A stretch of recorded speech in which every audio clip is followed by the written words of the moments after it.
Bonjour Charles, bienvenue dans Comptoir AI, épisode numéro 4. Je suis ravi de te recevoir. Bah, ravi d'être ici aussi. Merci de m'avoir invité.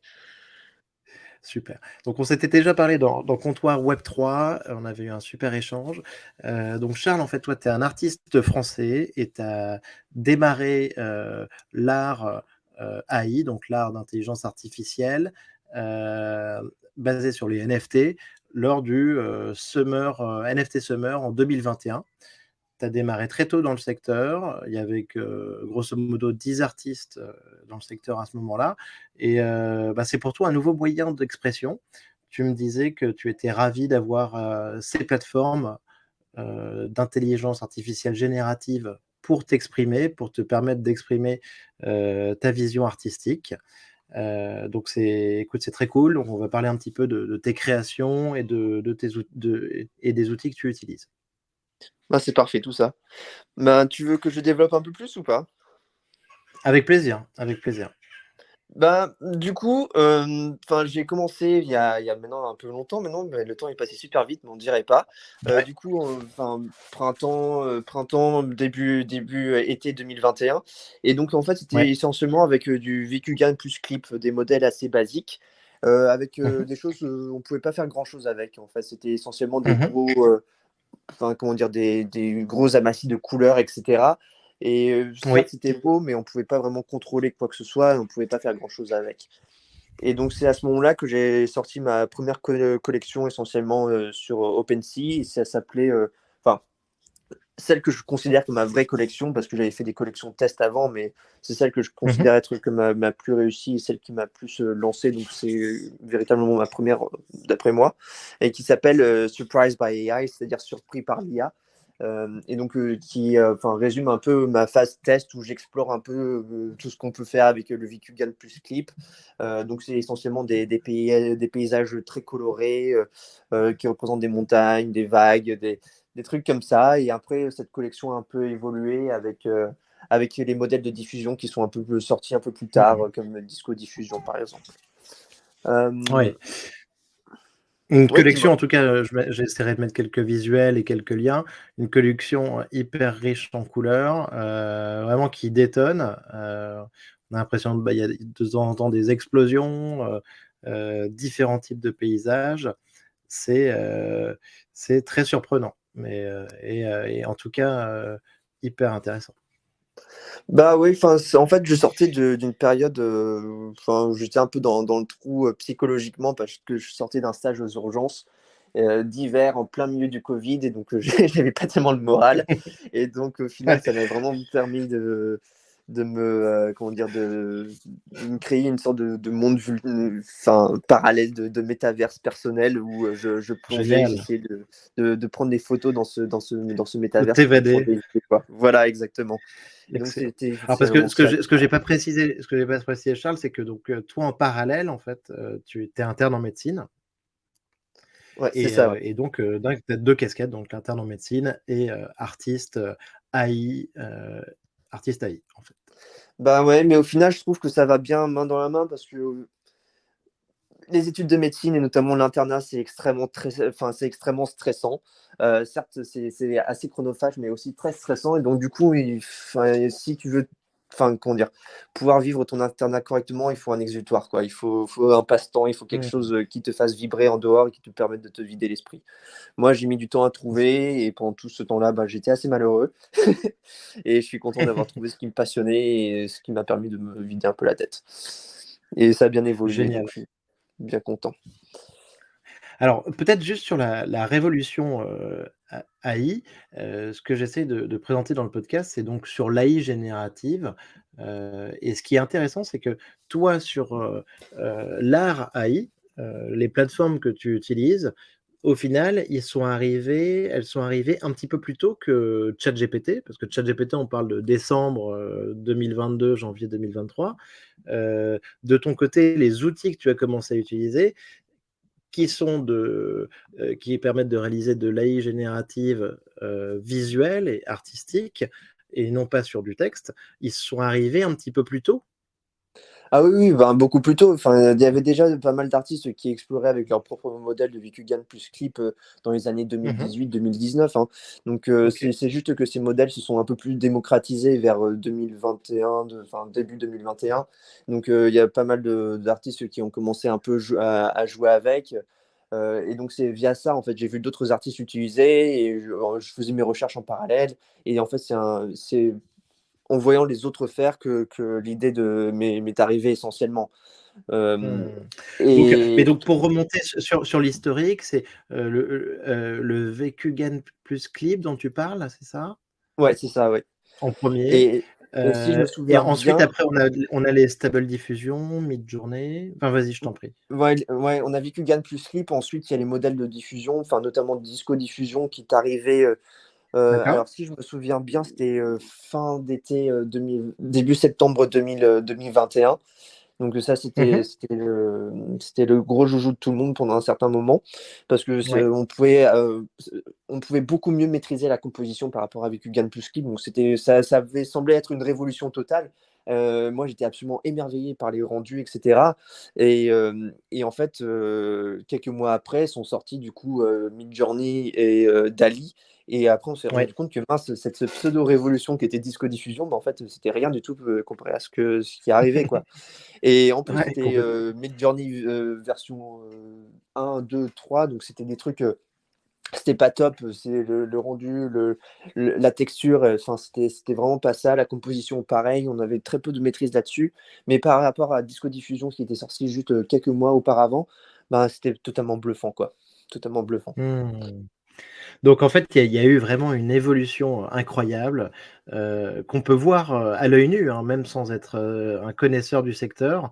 On voit des différences, très, très nettes en fait. Enfin, on parle de niveau de précision, et de production, de niveau de précision très faible, de production qui sont pas folles au début, sur une période de 2-3 ans à, petit à petit, des résultats qui deviennent, hyper précis, complètement dingues, photoréalistes, qui dépassent ultra réalistes, et qui te donnent beaucoup plus de possibilités. Donc en fait, tu as vraiment, en fait, ton art qui évolue en même temps que les capacités des technologies et de ces plateformes.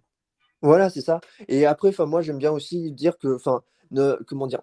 La technologie aussi façonne un peu notre imagination parce que dans le sens où, notre imagination, comment dire? Elle est un peu enfermée par la technologie, mais plus la technologie s'étend et performe, ben, plus on peut explorer notre propre imagination et devenir de plus en plus créatif au fur et à mesure. Par exemple, là, j'étais en train de faire une pièce ce matin et il y a quelques mois, j'ai essayé de faire quelque chose à peu près semblable avec, du Stable Diffusion. C'était la version 1.0, quelque chose comme ça. Et comment dire? La qualité des détails était juste pas là. J'essayais de poser des citrons sur une table et cetera dans un patio, ça marchait pas. Et là, en 2 secondes, ben, avec le même prompt essentiellement que j'ai utilisé il y a quelques mois, et ben, c'est bon, j'avais Ouais. exactement ce que je voulais, où je voulais, la bonne composition, les bonnes couleurs et cetera. C'est absolument bluffant. Mais ouais, non, ça va super Alors vite. alors j'ai mais alors c'est donc complètement dingue et donc peut-être, qu'on a pris un tout petit peu les choses à l'envers. Charles, est-ce que tu peux, juste réexpliquer à l'audience, comment fonctionne le prompt, en fait? Donc qui est quand même la base de l'utilisation que tu fais sur ces outils? Alors essentiellement, le prompt du coup, c'est une phrase en fait, ce sont les instructions qu'on va donner au modèle d'intelligence artificielle, pour lui Mmh. dire exactement ce qu'on veut que ce modèle, crée.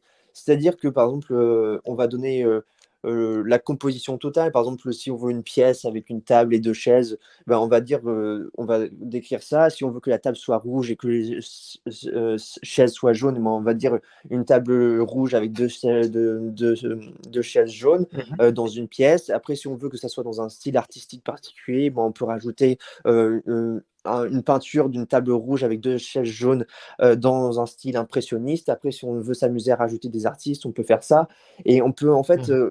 et c'est ainsi de suite, qu'on bâtit un peu, soit on part de rien en particulier et on teste et on essaie en fonction des résultats qu'on a, de bâtir quelque chose, ou bien on part d'une idée précise qu'on a en tête.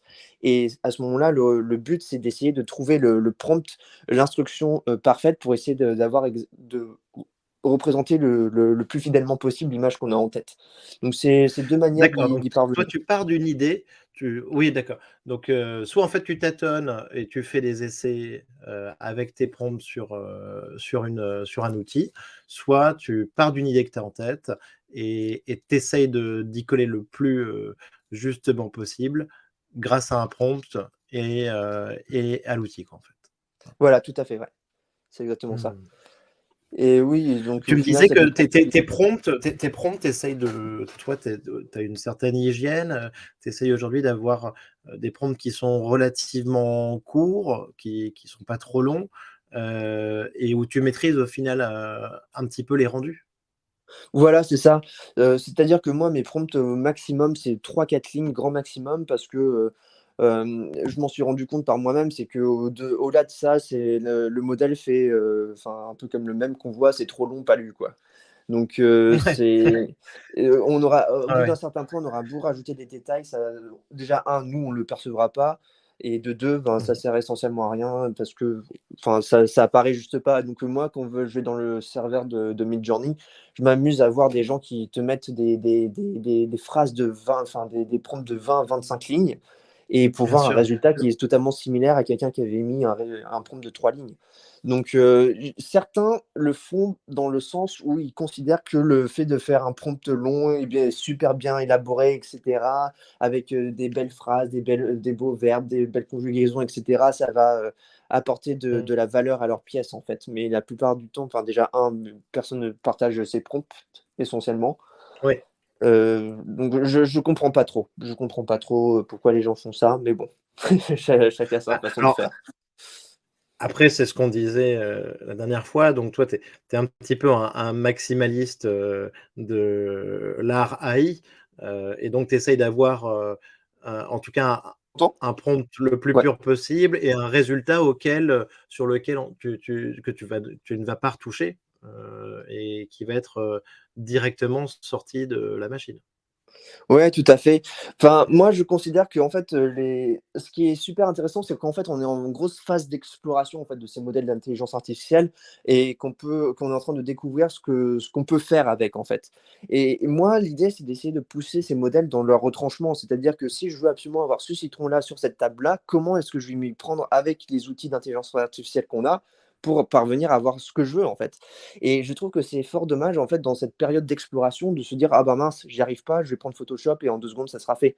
Ça perd Mmh. de son intérêt intellectuel et artistique, je trouve, parce que, enfin, c'est un peu un, comment dire? Un shortcut, en français, c'est Ouais, quoi le terme? Enfin, un voilà, raccourci, un ouais, raccourci. Un peu un ouais. raccourci, mais après, enfin, chacun fait comme il veut, mais moi, c'est ma vision de la chose. Ouais, oui, non, mais je comprends et il y a une forme d'élégance dans ta vision et c'est franchement super sympa et le résultat est là. Est-ce que tu peux me décrire un petit peu, pour toi, le rendu des grandes plateformes? Si on parle de DALL-E, de Stable Diffusion, de Midjourney, tu me disais que pour toi, c'était des résultats très différents et que toi, aujourd'hui, tu travailles surtout sur Midjourney? Voilà. En fait, la différence, je dirais, c'est se fait surtout au niveau de la texture, en fait. C'est-à-dire que, on a au-delà de la composition, on peut voir en 2 secondes, en fait, par quel modèle ça a été fait, par simplement la texture. Il y a un certain grain à l'image, qu'on retrouvait, par exemple, dans les anciennes versions de Midjourney V3, sur DALL-E et cetera, sur Stable Diffusion. C'est chacun a son grain particulier, par exemple, Stable Diffusion, ça ressemble plus à, comment dire? Quelque chose d'un peu artificiel, 3D, un peu photo. Mmh. Midjourney, l'ancienne version, ça fait un grain un peu sablé, je trouvais. Je saurais pas trop décrire. Et Dali, enfin, c'est un aspect un peu peinture, en fait. On a beau essayer de faire quelque chose avec, ça a toujours un peu cet aspect de peinture. Oui, Et c'est très difficile de s'en sortir, je trouve. Et ce que j'aime bien avec la nouvelle version de Midjourney, la version 4, c'est que justement, on n'a plus du tout ce oui, grain de base et on peut s'en sortir extrêmement facilement avec les prompts qu'on utilise, quoi. Donc on a comment dire? On a cette fluidité dans la création, on n'est pas enfermé dans un carcan de texture, quoi, ah super. qu'on a dans d'autres modèles. Donc en fait, toi, dès que ça veut dire que tu suis, de très près, soit en te documentant, soit en expérimentant les évolutions de chacune des plateformes et le passage et le versionning. En fait, tu Ah sais oui, oui, tout à fait, exactement ce tout à que chaque fait. version apporte. Ouais. Oui, oui, tout à fait, parce que moi, je suis toujours à l'affût des nouveaux outils, de qu'est-ce que je pourrais implémenter, qu'est-ce que je pourrais tester, etc. Parce que j'adore ça, je suis super curieux et j'ai toujours envie de pousser mon art un peu plus loin et voir comment je pourrais Sûr. exprimer d'une autre manière. Et donc, du coup, dès qu'il y a un nouveau truc qui sort, j'ai envie de jouer avec. Là, il y a Playground qui est sorti, il y avait Ouais. qui est une version un peu plus simplifiée de Stable Diffusion, je dirais, qui est intéressante, mais c'est du Stable Diffusion et ça, j'aime pas trop non plus. C'est Mhm. ouais, j'ai tout tâté, tout ce qui est passé. C'était quoi encore le terme en 2021? Il y avait Heartbreeder aussi qui était sorti à un Ouais. moment. C'était très intéressant. Enfin, j'ai tout tâtonné et au final, j'ai fait le tour et je me suis rendu compte que Midjourney V4, ben, c'est ce qui me correspond le plus. Et Ouais. voilà quoi. Trop bien. Pendant un Et certain moment, j'ai pas mal utilisé Stable Diffusion parce que j'aimais beaucoup mieux la texture que la version V3 de Midjourney. Mais là, avec le nouveau modèle qui est sorti, le 2.0, j'arrive plus à rien faire avec. J'aime pas du tout la texture, les rendus, les prompts, c'est n'importe quoi. Et plein d'artistes disent ça, en fait. Ils se sont essentiellement tiré une balle dans le pied en déréférençant pas mal d'artistes, etc. Donc, du coup, on n'a plus du tout les mêmes rendus. alors oui, et alors Playground juste, moi j'ai essayé très récemment et j'ai vu qu'il était quand même, qu'il était possible d'avoir à la fois Stable Diffusion dessus et DALL-E, donc ça je trouve Ouais, ça cool. En fait, tu peux à partir de Playground, utiliser plusieurs, modèles quoi. Mmh. ouais, et il y a aussi les différentes versions de Stable Diffusion aussi. Il y a la nouvelle et Oui. l'ancienne qu'on peut avoir. Mmh. Donc ouais, ouais, c'est plutôt pas mal. C'est quand même cool au niveau de la facilité de l'accessibilité quoi. Mmh. Ah oui, oui, complètement. Il y a une version gratuite qui est totalement accessible à tout le monde. Comment dire, des exemples de prompts à utiliser. C'est super bien pour embarquer les gens parce que aller sur Discord, essayer de trouver comment Midjourney fonctionne, parce que moi j'ai dû demander à des amis comment faire Bien fonctionner ce sûr. truc parce que pour moi c'était pas super intuitif. Midjourney c'est très bruyant visuellement. Enfin, mais du coup Ah mais je Playground, suis moi je trouve complètement que c'est d'accord. ce qu'il y a de mieux pour embarquer, quoi. Je suis complètement d'accord. Mais alors, juste peut-être aussi pour expliquer à l'audience, parce que moi, il m'a fallu un certain temps pour comprendre. Donc Midjourney, pour l'instant, c'est accessible que de Discord. C'est ça. Et Stable Diffusion, on va pouvoir y accéder, via Discord aussi. Ce qu'il faut comprendre, en tout cas, c'est qu'on va faire les prompts directement, dans des channels Midjourney, où on va faire grosso modo une commande qui va être, /imagine derrière on va coller, un prompt ou rédiger un prompt. On peut intégrer des images là-dedans et ça se passe sur une channel qui est publique, sur lesquelles en fait les autres utilisateurs peuvent voir ce qu'on a publié et nos résultats. Et ensuite derrière, après on peut faire des tris sur les images, en améliorer certaines ou demander des variations sur d'autres. Ouais, c'est exactement ça.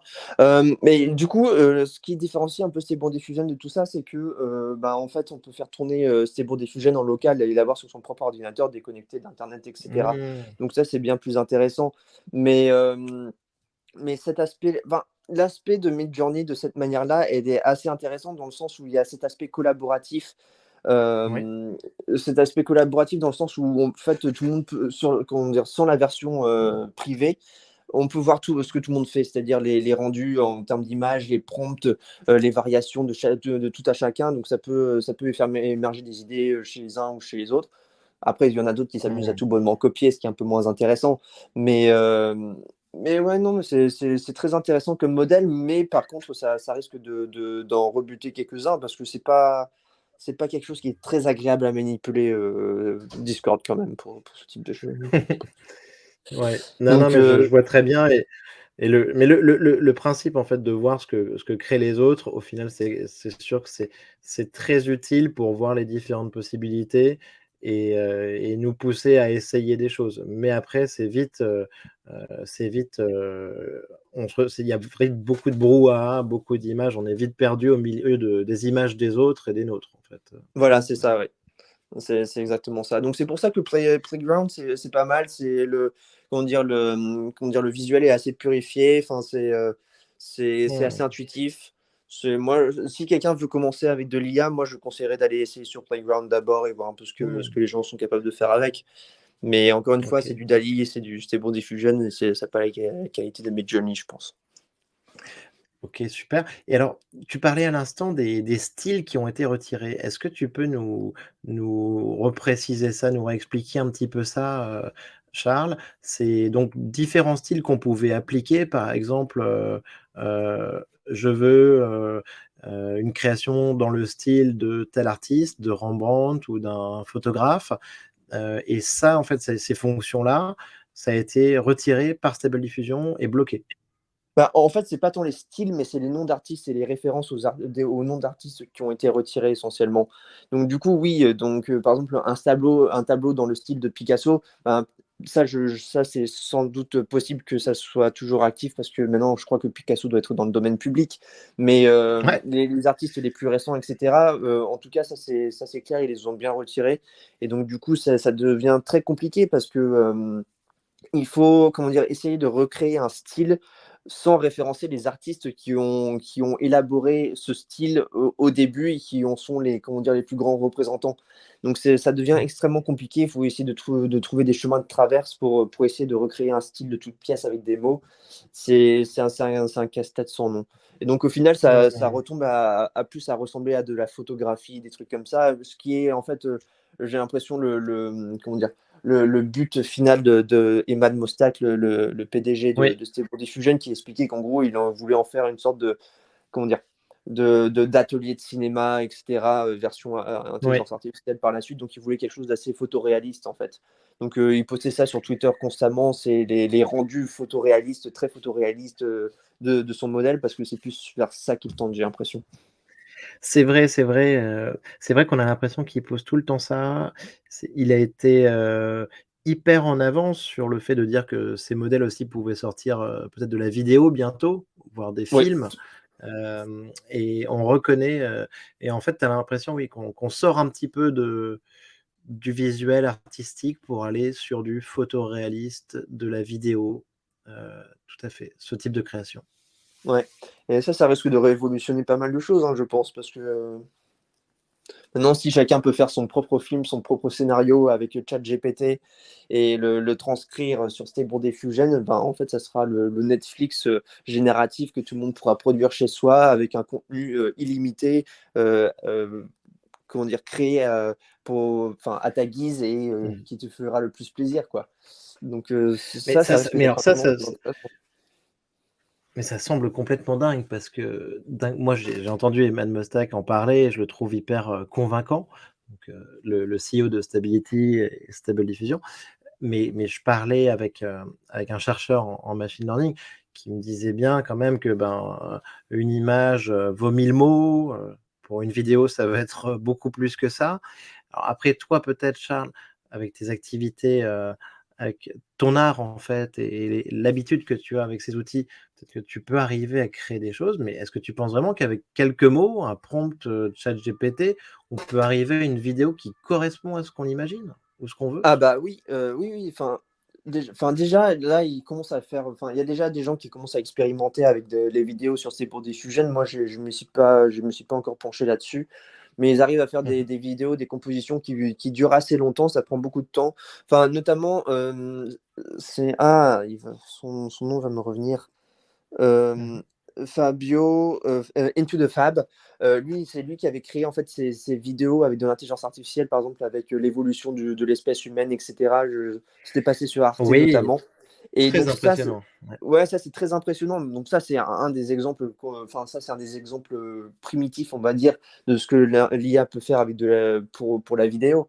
Mais, par exemple, là, il y avait, un autre modèle, je crois que c'était un modèle qui a été fait custom, mais ça j'en suis plus très certain, qui est sorti il y a quelques jours. En fait, grâce à ChatGPT, ils ont réinventé, des épisodes de Seinfeld, si je me souviens bien, et en Oui. fait, c'était des tout nouveaux, en fait, qui tournaient en boucle de manière infinie avec comment dire? La vidéo faite avec une intelligence artificielle, et cetera, et donc en fait, c'était des épisodes de Seinfeld, infinis, quoi, avec des scénarios infinis à répétition, et cetera. Enfin, jusqu'au jour où les personnages, ils ont commencé à dire n'importe quoi et leur compte s'est fait bannir sur Twitter. Mais ouais. Ah Mais oui. donc, du Et coup, attends, c'est ça, c'était les possible. personnages de Seinfeld, c'est ça? Les personnages de Enfin, Seinfeld, oui, non, de mais la c'est série? Ouais. le rendu, comment dire, le rendu artistique n'était pas ça, en fait. C'était surtout des personnages 3D, des trucs comme ça. Mais Oui, c'est ce que enfin, j'ai vu, c'est ce que j'ai vu. ouais. Mais le Mais dans scénario, l'esprit, tu veux dire que c'était ça? Ouais, ouais, OK. voilà, c'était ça essentiellement. Mais J'ai donc, vu, du c'était coup, déjà très ça, on franchement, est. c'était déjà impressionnant, déjà Bah impressionnant. oui, et ça, c'était bon. Des Fusion est sorti il y a quelques mois. ChatGPT est sorti quoi, il y a un mois, c'est ça? Enfin, imagine un peu ce que Mmh. ça va donner dans un an. Et donc, moi, je suis persuadé que allez, on va dire 3 4 ans, au lieu d'aller sur Netflix, on va aller sur ChatGPT ou Stable Diffusion. On va taper le prompt d'un film ou d'une mini-série qu'on a envie de regarder. On va laisser l'intelligence artificielle la générer pour nous, avec toute l'intrigue qu'on veut, ou bien on peut décider de se faire surprendre par l'IA ou je ne sais quoi et découvrir un nouveau film constamment, quoi. En fonction du Ouais, c'est genre, vrai. des acteurs qu'on aime, le producteur qu'on aime, etc. Et de créer quelque chose de totalement nouveau. Et je suis persuadé que ça va aller vers là, quoi. Écoute, c'est complètement fascinant. On a vu, ces dernières semaines des modèles aussi de music to text de Google qui font Ouais. penser à ça aussi, hein, de text to music, pardon, en disant: «Je veux une musique électro très dynamique», voilà et ça un peu sur, comme, Refusion aussi, et franchement ça c'est déjà très impressionnant, mais Mm. cette vision, c'est vrai que si on tire le trait, on se dit que d'ici 3 ou 4 ans, on va assister à des trucs incroyables. Ah oui, oui, c'est clair. Alors imagine, du coup, tu as le texte avec ChatGPT, tu as la musique d'arrière-fond, la musique d'ambiance. Tu vois, tu peux aller super loin. Et en plus, enfin, comment dire, ça devient de plus en plus réaliste et de plus en plus précis par rapport aux demandes qu'on en fait. Donc, ah non, je suis persuadé que ça va tendre vers ça. Écoute, ça c'est vraiment génial. En ce moment, il y a quand même, il y a Getty Images qui fait un procès à Stable Diffusion, Oui. donc et ça commence à faire pas mal parler. Les modèles en gros, ces modèles open source se font attaquer. Toi, comment est-ce que tu vois ça? Je veux dire, est-ce que quel est ton point de vue là-dessus? Est-ce que tu penses que qu'il doit y avoir des royalties là-dessus, sur le contenu qui est utilisé par les outils d'intelligence artificielle générative? Ou est-ce que tu penses que ça doit être, vu que c'est transformé, c'est quelque chose qui devrait être plutôt, libre? Ben, à vrai dire, enfin, c'est très difficile d'avoir une opinion parce que, enfin, en tant que purement d'un point de vue purement scientifique et de recherche, essayer comment dire? Pour moi, on peut pas faire d'intelligence artificielle à grande échelle si on doit demander la permission à des milliards de personnes, pour, spécifiquement pouvoir récolter les données qu'ils ont mises sur internet. Parce qu'à ce moment-là, ça sera tout bonnement impossible d'entraîner des modèles d'intelligence Mmh. artificielle qui soient vraiment très performants. Moi, je doute fort qu'ils aient pu entraîner ChatGPT s'ils devaient, demander la permission à chaque auteur, à chaque personne qui a tapé quelque chose sur internet pendant les 20 dernières années, la permission de le faire. Donc, moi, je pense que la société s'en portera grandement mieux avec ChatGPT. Mais si on Mmh. commence à demander ce type d'autorisation pour créer de l'IA, ben, on se tire une balle dans le pied comme Stable Diffusion s'est fait. Mais d'un autre côté, je comprends parfaitement les artistes qui disent, bah, écoutez, vous avez bâti un modèle d'intelligence artificielle avec mon travail. Du coup, moi, j'aimerais bien être récompensé pour le fruit de mon travail, quoi. Euh, Ouais. donc ça, j'entends parfaitement. Mais par exemple, le procès qui est intenté, par contre, lui, il me paraît extrêmement bizarre parce que en fait, le modèle en lui-même, il ne retient rien. Il y a aucune mémoire, il y a aucune image en fait qui est retenue dans ce modèle parce qu'au final, il a été entraîné sur des milliards d'images sur Internet et ça a été compressé en 2 gigaoctets. Donc Ouais. c'est impossible qu'il y ait une quelconque image qui soit retenue là-dedans. C'est surtout en fait comment dire, des raccourcis de style, etc., qui permettent de retracer essentiellement Mmh. un style, une pièce, etc. Et même dans l'envie de démontrer que c'est pour Diffusion et que ces modèles-là volent les artistes, ils ont fait une étude où ils ont réussi à démontrer que oui, effectivement, l'IA pouvait reproduire très, comment dire, euh, très, comment dire, de Mmh. manière très précise certaines pièces qui ont été mises dans le modèle enfin, la base de données pour l'entraîner. Donc oui, mon Dieu, on a vu qu'il y a 138 pièces qu'on a réussi à reproduire enfin, au Ouais. centimètre, etc. Mais en fait, ce qu'ils n'ont pas dit, c'était que c'était 138 images sur des milliards, en fait. Et donc, c'est-à-dire que la probabilité de retrouver une image spécifique du modèle, enfin, de la base de données d'entraînement, c'est de 0,0000000 quelque chose. Donc, c'est-à-dire qu'on a plus de chances de gagner au loto qu'une image identique ressorte, quoi. Donc, Mmh. Ouais. c'est un peu embêtant. C'est-à-dire que leur modèle d'attaque contre ces brodéfugènes n'est pas basé sur la réalité des choses, en fait. C'est surtout Ouais. ça.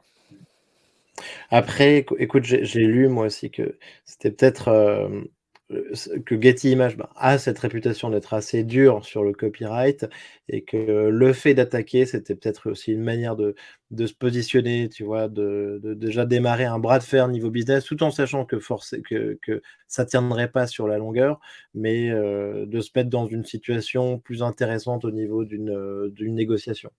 Ou d'une communauté aussi. Mais Mais ou d'une parce que même communauté. parce que sur le plan légal, en fait, aux États-Unis, après je sais pas tellement le droit anglais à ce sujet-là, mais aux États-Unis, les textes, ils sont assez clairs qu'on a le droit de en fait, de faire du data mining et de prendre tout ce qui est sur internet dans le but, à visée de recherche pour entraîner l'IA. Et du Mmh. coup, c'était Lion et Lion, qui avait récolté ces données, en fait, c'était un organisme de recherche, en fait, essentiellement, Bien pour sûr. entraîner l'IA. Donc, ils sont totalement dans le cadre, en fait. Donc, légalement, oui, c'est bien. Enfin, d'après les textes actuels, ils ont le droit. Après, la question, c'est est-ce que c'est moral? Ça, c'est une autre question. Mais à voir. Mais en fait, moi, ce qui me pose souci, c'est que j'ai l'impression que les juges qui se prononcent sur ce type d'affaires ne comprennent pas grand-chose. Parce que quand, par exemple, il y a des artistes qui demandent de détenir le copyright en fait, des pièces d'intelligence artificielle, ils se voient rebuter parce que le juge dit maintenant, en fait, non, le copyright ne s'applique qu'aux pièces qui sont créées par des humains. Et ça a été créé par une machine, donc on ne peut pas. Et en fait, c'est une grande méconnaissance en fait, de ce qu'est l'art par intelligence artificielle et l'art génératif tout court. Parce que, par exemple, là, ce Tyler Hobbs avec ses Fidanza, s'il veut essayer de faire copyrighter, on va lui ressortir la même chose que non, c'est un modèle informatique qui a créé ses œuvres et donc du coup, il ne peut pas le copyrighter. Ça me paraît extrêmement Ouais. bizarre et en fait, comme c'est une technologie très nouvelle, il y a beaucoup de gens qui sont à la ramasse, mais ils décident quand même de se prononcer dessus. Donc ça me paraît un peu bizarre tout ça. Mais bon. Écoute, on va voir comment ça évolue, mais moi je suis écoute, en étant, progressiste, hem et en pensant à tout ce que ça peut nous apporter, moi je pense qu'il faut qu'on arrive à avoir un maximum de flexibilité, pour permettre, d'avancer dans ces disciplines. Mais écoute, on se met aussi évidemment à la place des ayants droit, mais dans tous les cas, en effet, un cadre juridique, qui sera certainement à revoir. Ah oui, oui, clairement. Heu, Ouais. ouais. Charles, et peut-être qu'on peut, juste prendre le temps de présenter tes créations, les plus récentes aussi, parce qu'on n'a pas eu le temps d'en parler. Mais donc sur Super Rare, en fait, tu as quand même réalisé heu, tu as posté de très belles œuvres, tu as réalisé de belles ventes, tu as eu des collectionneurs très prestigieux comme, Cosimo de Medici. Moi, j'aime beaucoup ces séries que tu as pu faire, sur Super Rare. Bah, je te remercie, bah, je suis assez content parce qu'au final, enfin, cette lancée qui m'avait amené sur Super Rare, ça avait commencé sur KO, Non Origin. En fait, j'explorais essentiellement des musées avec la nature à l'intérieur du musée, comme une sorte de nature préservée, qu'on a préservée à l'intérieur d'un musée à cause du réchauffement climatique, la destruction, etc. Et au fur et à mesure, enfin, cette exploration m'a attiré pas mal d'yeux de certains collectionneurs. Et donc, du coup, il y a eu Mmh. un certain engouement pour mes pièces. Et cet engouement m'a enfin conduit sur Super Rare.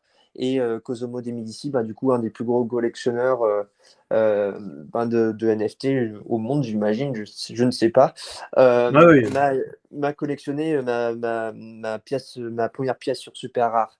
Et quand les gens ont vu génial. que Cosimo de Medici m'avait collectionné, ben, du coup, c'était non-stop dans mes messages privés. Ah, s'il te plaît, est-ce que tu peux me faire une pièce? Oui, etc. Et donc, du coup, enfin, il y a une vingtaine de pièces qui se sont vendues en peut-être 2 semaines, etc. Mais du coup, ça faisait un peu beaucoup, donc j'ai essayé de ralentir. Et au-delà de ça, j'ai commencé aussi à évoluer un peu, enfin, du style des pièces que je donne. Celle que Kosomo a collectionnée, c'est laquelle, Charles? Pour que Alors, c'était, ça va me c'est revenir. C'est dans le Euh, musée? ouais, c'était dans. Ah, c'était. Ah. Euh, ah, zut! Attends, ça va me revenir. Euh, Fractured Museum, et je crois que c'était le numéro Fracture 3 Museum. ou Parfait. 2 ou 3, quelque chose comme ça. Mais oui, oui. Très bien. Oui, très bien, comme ça je la présenterai. Fracture Museum numéro 3, super.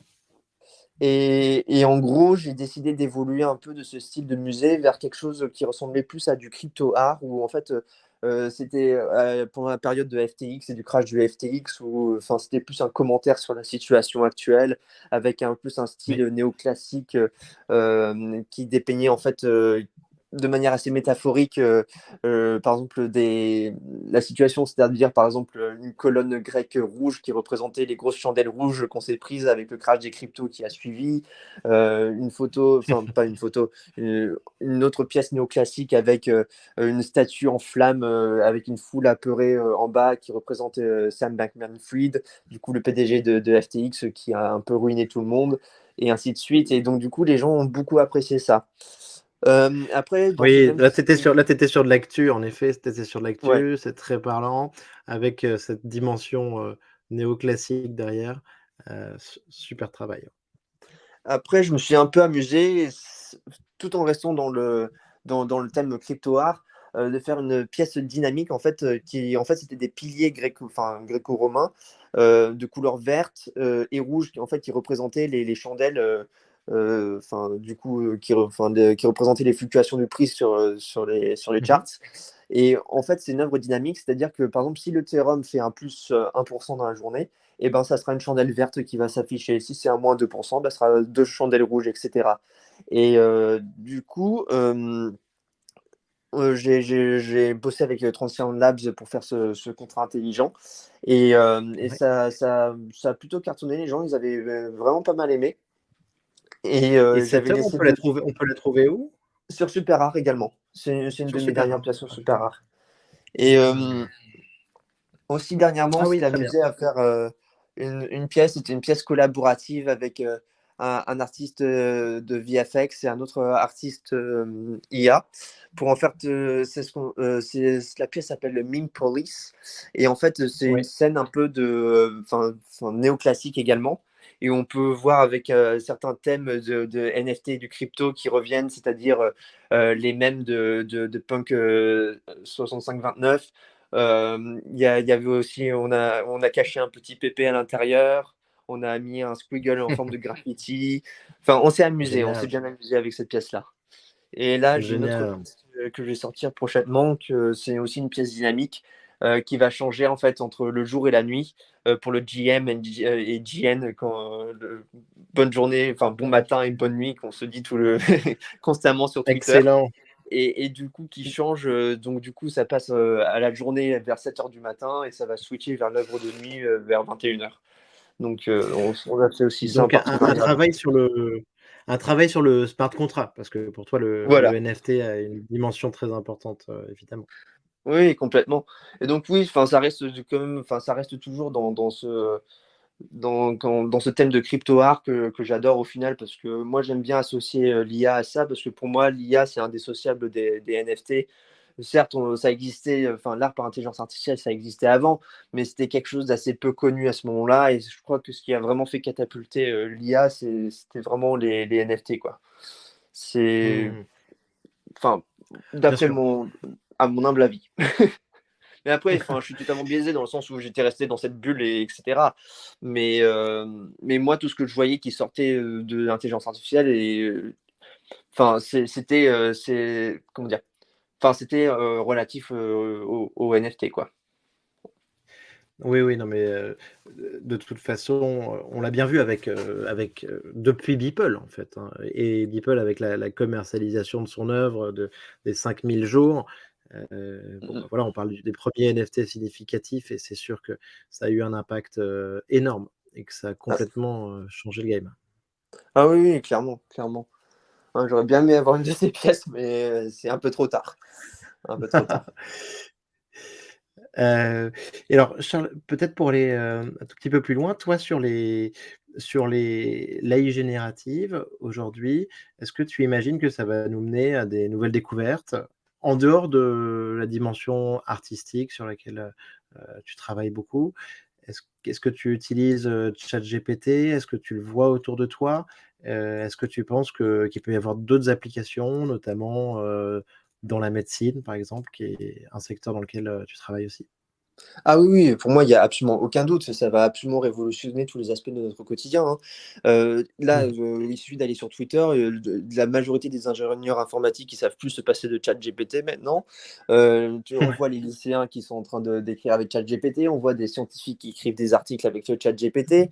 Moi, je connais des médecins, qui doivent faire des cours aux étudiants, qui font les cours avec ChatGPT, qui font des exercices avec ChatGPT parce que c'est un gain de temps phénoménal, mais surtout avec une très grande qualité. C'est-à-dire que moi, je me suis déjà amusé à faire des cas cliniques avec ChatGPT, avec symptômes, symptômes, diagnostics différentiels, traitements, etc. Et en fait, c'est exactement ce qu'il fallait faire, c'est exactement ce qu'il fallait proposer. Et ça, généré en quelques secondes. Donc, ça va révolutionner la médecine pour sûr. Et au-delà de ça, Mmh. avec ChatGPT, je suis persuadé que ça va révolutionner le travail des avocats, des aides juridiques, ça va révolutionner aussi le métier de comptable, de notaire, etc. Tout ce qui est, en fait, tout ce qui est profession intellectuelle, quoi. Tout ça, ça va être absolument révolutionné. Ça va révolutionner tout le monde de l'art également. Quoi d'autre?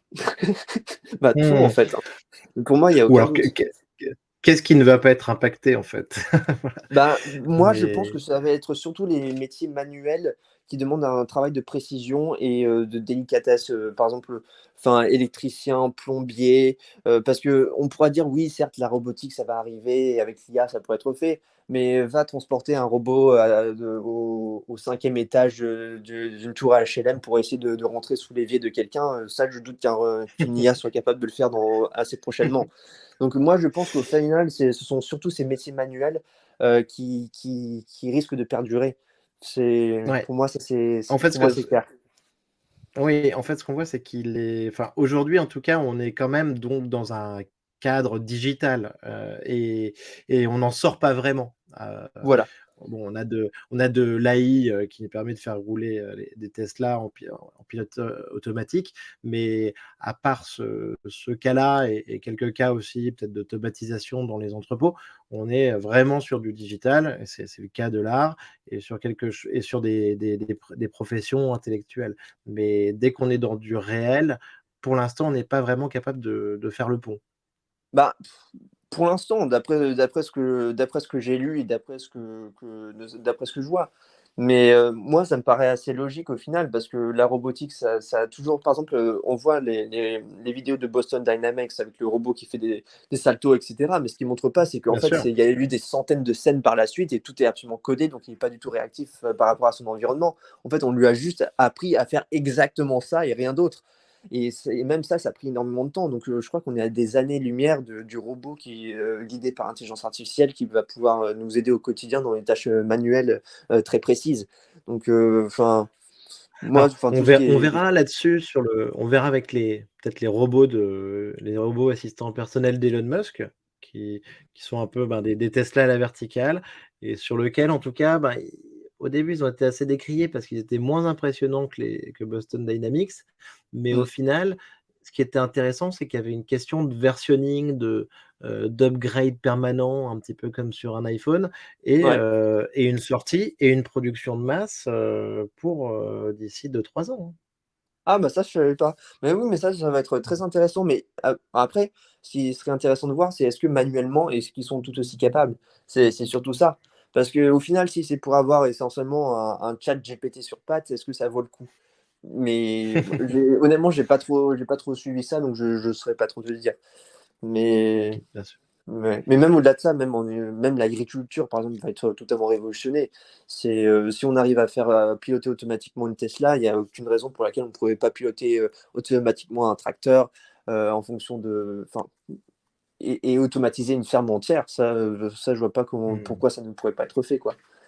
Donc ouais. Donc beaucoup d'excitation, je pense qu'on est en effet sur une révolution totale, on n'en est qu'au début et là, il y a une vraie accélération depuis, quelques mois. Ah oui, oui, non, mais de toute façon, ça, on le voit, en fait, il suffit de rater une semaine et en fait, on a raté une éternité, quoi. Parce que l'IA évolue de manière tellement exponentielle en fait, c'est une croissance exponentielle. Donc, si on reste pas accroché pendant toute cette période-là, on va forcément rater quelque chose, quoi. Donc, Ah ouais, c'est sûr. même là, j'entendais dire Ouais, bien sûr. ouais, que les médecins ou même les scientifiques qui s'intéressent à l'intelligence artificielle, il y a tellement de papiers de recherche qui sortent sur l'intelligence artificielle tous les jours qu'en fait, ils ont juste plus le temps de dire quoi que ce soit à ce sujet-là parce que ça leur prendrait toute leur journée pour rien que de se mettre à jour par rapport à ce que les autres ont fait. Donc, c'est un milieu qui évolue à vitesse grand V, quoi. Ouais, c'est complètement génial.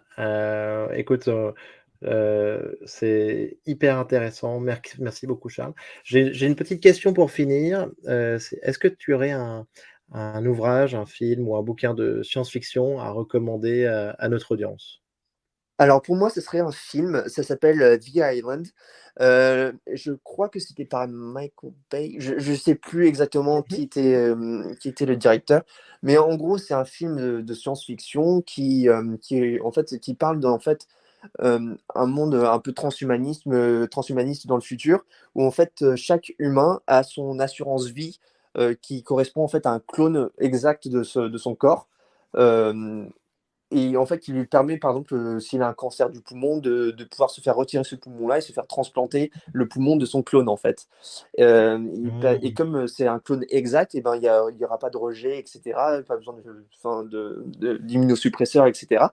Et donc du coup, en fait, on vivait la version des clones qui, eux, étaient pleinement conscients, qui étaient des êtres humains comme tout à chacun et qui apprenaient au fur et à mesure, en fait, quel était vraiment, le sort qui leur était réservé, c'est-à-dire servir d'assurance vie, d'organes en fait à disposition, de réserve d'organes pour les êtres humains à l'extérieur de cette île. Et c'est très intéressant parce qu'au Génial. final, les chercheurs, il y a des chercheurs chinois qui sont déjà en train de faire ça, c'est-à-dire qu'ils essayent de faire des hybrides de porcs humains pour essayer d'avoir comment dire, une meilleure acceptation du greffon parce que, enfin, comment dire, pour pouvoir, créer en fait des greffons de cœur, de poumons, semi-porc, semi-humain pour ne plus justement avoir ce besoin de ces immunosuppresseurs, qui en final, causent des cancers par la suite et cetera, qui sont pas top, pour la qualité de vie des patients en fait, qui se font greffer. Donc, enfin, ça c'est un aspect, je crois qui est très intéressant à évoluer parce qu'au final, la manipulation génétique également va être impactée par l'IA, je pense et Mmh. l'IA et comment dire? Et l'impact et comment dire? Et la recherche sur la génétique, ça va être, c'est ce qui va définir notre futur, je pense. Parce que je pense que Alexandre, enfin, lui, on avait déjà discuté dans son bouquin. C'est-à-dire que la génétique, en fait, détermine essentiellement tout dans notre vie, enfin «tout» entre guillemets. Mais Mmh. par exemple, notre taille, notre intelligence et cetera, notre propension à avoir des maladies, heu tout ça, enfin, tout ça est dans nos gènes, inscrit dans nos gènes et c'est totalement immuable. Mais il y a déjà des technologies maintenant qui permettent d'éditer nos gènes en temps réel et ça, c'est déjà utilisé en médecine. Donc, moi, je pense que cette technologie-là aussi va être très intéressante et on va, je crois, tendre vers un monde de plus en plus transhumaniste. Donc avec, C'est édition génétique, IA et cetera. génial. Le titre du film, tu dis que c'est comment? The Island, donc sûrement l'île en français. The Island, oui, très bien, oui, tout à fait. Oui, oui, qui est un super film avec, Ewan McGregor, il me semble. Mais en tout cas, ce que je sais, c'est que c'est aussi, je pense, tiré d'un bouquin de science-fiction de David Brin, qui est un des premiers livres de science-fiction que j'ai lu. C'est super intéressant sur ces sujets sur le clonage et ce qu'on comprend aussi, c'est que pour toi, qui est entre l'IA et la médecine, évidemment, c'est un sujet passionnant. Ah oui, oui, clairement. Mais même au-delà de ça, je crois que c'est une grosse tendance. Bah, en fait, on retrouve surtout au niveau de la Silicon Valley, de la recherche de l'immortalité, en fait. C'est-à-dire que pousser la technologie autant que possible pour augmenter le corps humain dans toutes ses capacités, c'est-à-dire purement intellectuelles et à la fois physiques. Donc ça va passer par exemple avec l'entreprise Neuralink d'Elon Musk qui va implanter une sonde dans notre crâne pour décupler nos capacités, l'IA qui pourra nous aider à réfléchir beaucoup plus vite et beaucoup mieux, l'édition génétique qui nous permettra également de vivre plus longtemps, dans meilleure santé, avec des meilleures capacités intellectuelles, etc. Donc on va tendre vers ce monde transhumaniste, je pense.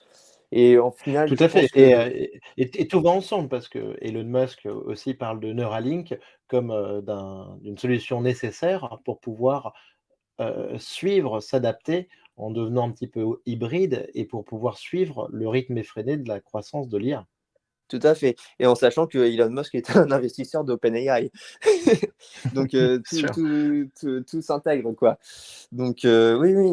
Mais après, le gros débat, au final, je crois que ça ne va plus être entre gauche et droite, ça va finir entre bioconservateurs et bioprogressistes, quoi. Les gens qui seront pro-transhumanisme, qui seront pro-modification du corps humain, augmentation des capacités humaines versus les gens qui veulent rester humains tels qu'ils sont, quoi. Et je pense que ça va être le débat dans 20-30 ans, quoi. Écoute, j'attends avec impatience d'assister à ce débat, parce que là, c'est vrai que pour l'instant, on est sur un débat copyright ou pas, et sur un débat plagiat ou pas pour pomper un devoir ou un mémoire. Mais c'est vrai que les questions que tu évoques sur la bioéthique et l'être humain augmenté me semblent beaucoup plus intéressantes et, et en avance, quoi. Bah, en tout cas, les Chinois se la posent déjà. Il y avait déjà eu un cas comme ça qui avait défrayé la chronique en Chine d'un médecin qui avait fait une manipulation génétique sur une jeune fille ou quelque chose comme ça. Enfin, je ne m'en souviens plus du cas en tout cas, mais en gros, il avait vraiment édité le génome d'un enfant pour lui éviter une maladie génétique par la suite ou quelque chose comme ça. Enfin, il faudrait que je me renseigne. Mais en tout cas, au Ouais. moins, ce sujet-là est abordé en Chine et je crois qu'ils sont déjà à des années-lumière en avance sur nous à ce sujet-là, quoi. Super. Bah, écoute, Charles, merci beaucoup. Merci pour ta participation à cet épisode de Comptoir AI. C'était Bah, ce hyper fut un plaisir. intéressant. J'encourage tous les auditeurs à aller regarder tes œuvres. Je posterai les liens. J'essaierai de mettre quelques visuels sur YouTube. Bravo pour ton travail. Bravo pour ta vision éclairée à ce sujet. Et voilà.